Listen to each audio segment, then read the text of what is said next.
I'm Ikram and I'm standing outside Brand Street, where some asylum seekers are detained while coming to Sahand. I myself was an asylum seeker, but I now have leave to remain. Me and my friends have made this video to let you know about detention. We think people should not go to detention from other countries, especially when they have lived here for many, many years and have children. Their children will be scared when they don't know what's happening, so we think they should stop taking people away to detention.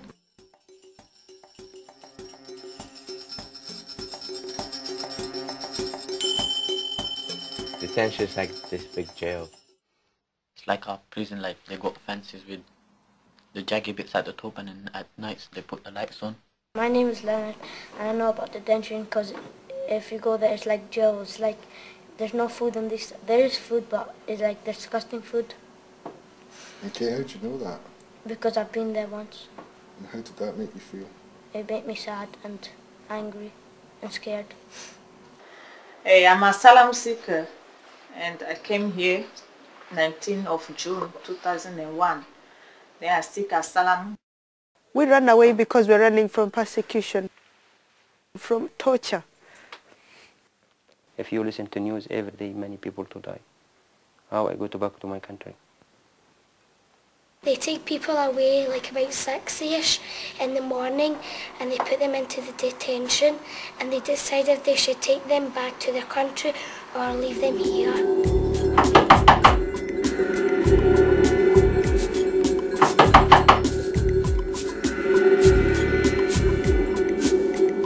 It was early morning, I was just like getting ready for school, brushing my teeth and stuff, the not usual things people do.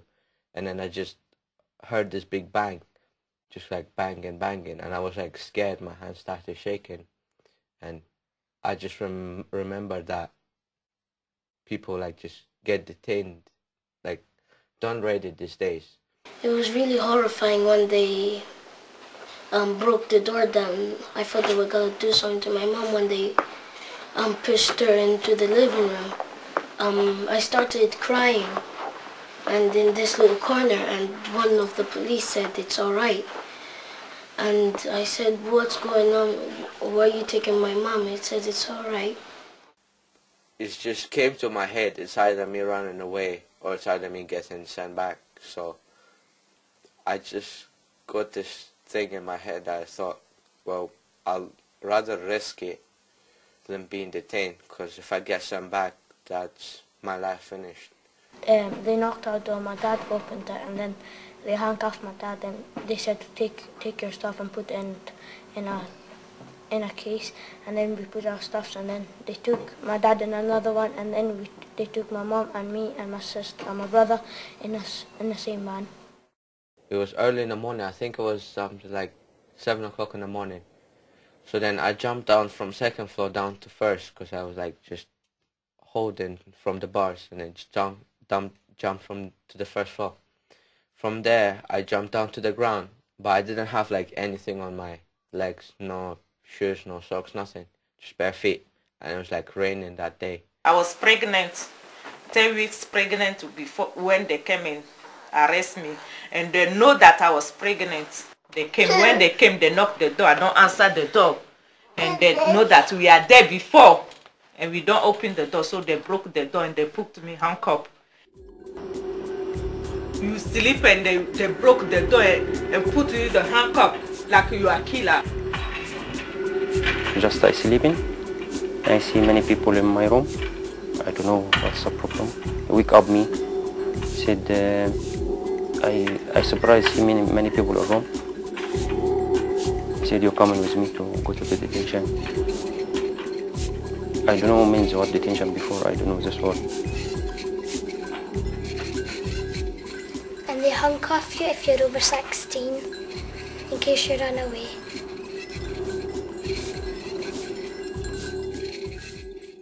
When they take us that morning, early morning, they took us to the festival court. From festival court, they changed the van.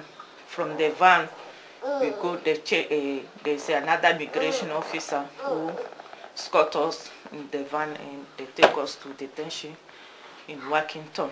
After take me to another detention in Dover. After Dover take me to give me to Glasgow. From Glasgow, take me to Monsordo again. Just remove from many detention. From Festival Court to Workington, it takes 6-7 hours to reach there. When we are going, I ask them I want to drink water. They say, no, you can't drink water. When she came out of the van, she had the handcuffs on her. And she didn't look well. I knew that she started crying because I saw her face. It was all runny. We arrived and my mom said, what's going on? And the police said, your asylum is finished. And after that, they didn't say anything. I stayed in detention in 2 different detention centers. That's Dangevo and Yowswood. 1 night in Dangevo and 7 nights in Yowswood. Dangevo was not a very bad place compared to Yowswood, but still it was a detention center. The fences are really tall. It's very scary. Staying in detention maybe 6 months, 7 months, 1 year, many people.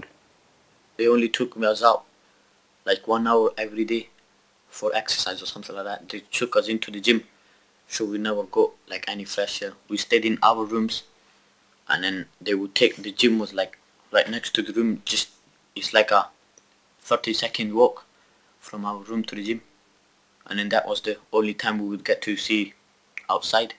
I stay in detention, no anything to do, you know, sorry, like animal, no life. Thank God I have money with me. That time I have £100 with me. Then we can go to buy water, biscuit. That money helped me and my son to survive in that detention.